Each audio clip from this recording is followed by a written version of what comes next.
Ballerina, starring Ana de Armas, turned out to be an unexpected hit, pleasing not only audiences but also critics. Therefore, we couldn't pass up such an event, especially since the film is a spin-off of the now legendary John Wick, where, by the way, Keanu Reeves himself made an appearance. We won't drag it out and we'll get straight to a spoiler-free review, because we have a lot to talk about. Generally, after the announcement of a spin-off with a female protagonist as the central character, disputes began among fans about how justified it was. We all know how many studios, in their desire to please everyone, follow trends. Snow White, a Black Severus Snape, Captain Marvel, and a whole heap of other projects where unpopular trends won out. However, as for Ballerina, you can breathe a sigh of relief. The creators managed to masterfully play on this controversial point, ironically joke it off, and even explain the heroine's fighting style and some techniques against enemies who are clearly stronger than her. Of course, even from the trailers, it was clear that we were looking at a female version of John Wick, who crushes enemies in droves.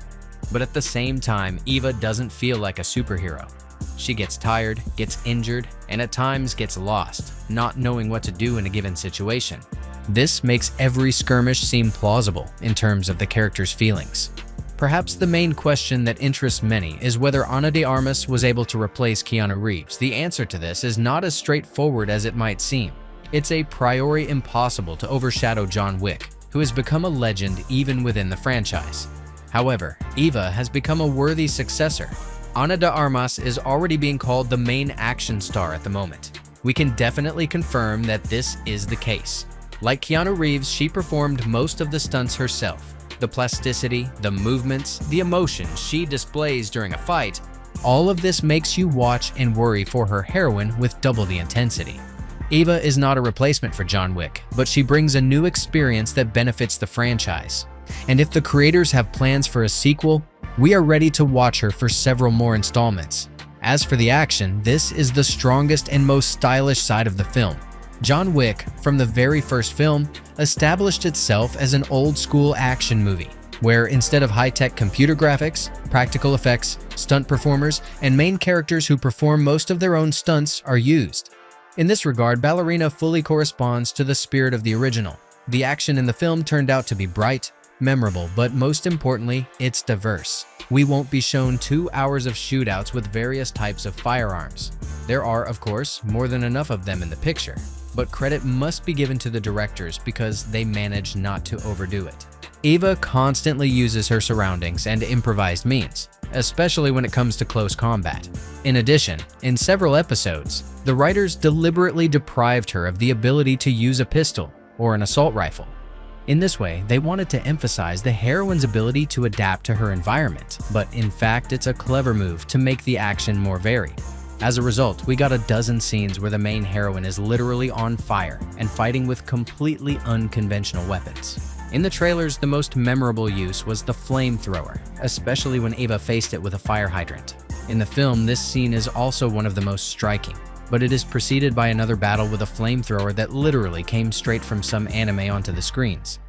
Moreover, it doesn't last for 2 minutes just for the sake of it, but for about 15 minutes, and the directors didn't skimp on beautiful shots at all.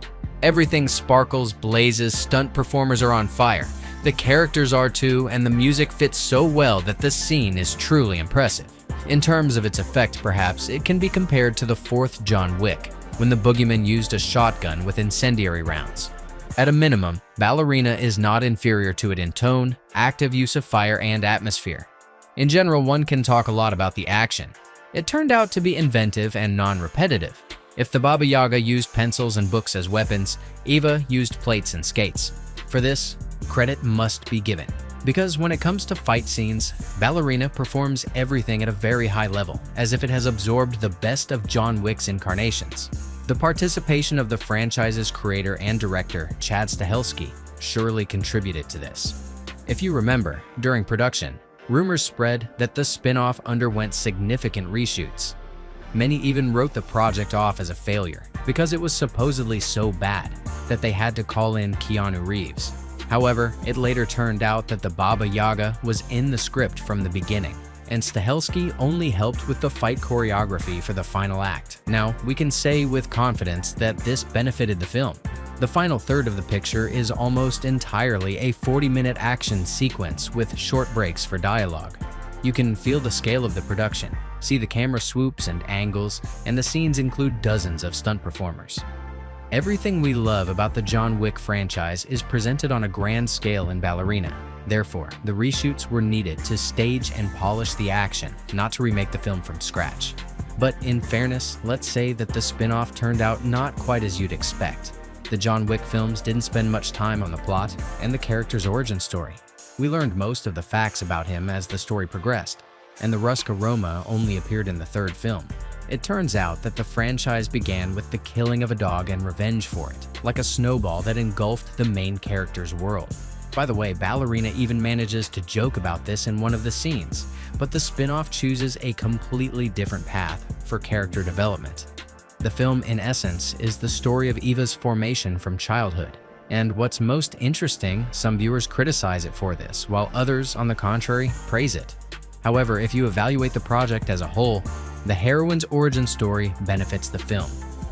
Ballerina wants to be more than just a spin-off of a popular franchise. It strives to be independent and stand out against the background of the original films. For this, the creators needed to write a coherent story with an understandable main character whose motivation is clear to us. Eva Maquero is just such a character. The first third of the film is entirely dedicated to her development. In this part, Ballerina on one hand introduces us to the new face of the franchise, and on the other, shows how the Rusk aroma prepared their pupils. Previously, we only saw glimpses of the training stages, so it was interesting to see it all from the inside. The Continental series was supposed to do the same thing, but with hotels.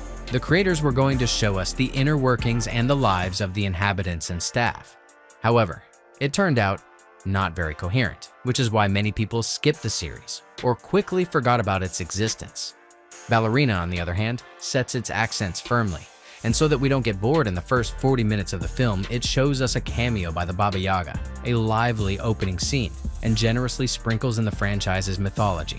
By the way, the spin-off is a little guilty of this. Beautiful allegories, philosophical subtext, and Slavic myths are, of course, wonderful.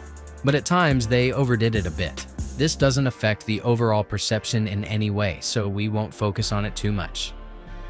Another distinctive feature of Ballerina came as a real surprise, because the project brought much more humor to the franchise than before. Moreover, these are not direct punchlines and below-the-belt jokes, but subtle, quick insertions that mainly appear in action scenes. As for the musical accompaniment, everything is also up to par here. The original films always used upbeat music that perfectly correlated with what was happening. In Ballerina, you can't say there's a memorable theme that you want to listen to again after watching, but the soundtrack is well chosen. The scene in the club particularly stands out, when the brawl takes place to drum and bass. While watching, you even involuntarily want to nod your head to the beat. In general, in terms of soundtrack and sound design, there are no questions about the film at all. Of course, we must separately mention the appearance of Keanu Reeves. John Wick is given his own role in the plot, which will manifest itself at the very end. However, I want to say thank you for showing us not just a cameo, but for giving him a couple of short, but still action-packed scenes. The opportunity to see all those rolls and stumbles of John's walk again was a pleasant addition to the film. In general, if you are a fan of John Wick or just love stylish action movies, then Ballerina is one of the most striking representatives of the genre at the moment. Thanks to the fact that they showed us the heroine's origin, you don't even need to know what happened in the other parts of the franchise. The film more than compensates for this. Of course, it can be criticized for a simple or uninspired plot, but don't forget that the franchise started with the killing of a dog. Therefore, such remarks are not entirely justified. Perhaps the only place where the spin-off sags is the main villain. Throughout the entire runtime, so much was said and warned about him that expectations were raised by themselves. In reality, everything turned out a bit simpler than it seemed. However, the overall impressions from watching were still as positive as possible. Now, it remains to wait and see how the film will perform at the box office. According to Deadline, Ballerina's budget is $90 million, which makes the picture the second most expensive in the franchise. The main reason the film became so expensive to produce is related to its extensive reshoots. On the other hand, it's unknown how the film would have turned out initially if not for them. In any case, the film must collect 2 or even 2.5 times its budget to break even and start making a profit. In the case of Ballerina, this means it needs at least $200 million to recoup its costs. Given the initial reviews and the overall warm reception from the audience, it seems that there will be no problems with this. And from there, a sequel is just a stone's throw away. Be sure to share your impressions of watching and what you think of Ana de Armas in her new role.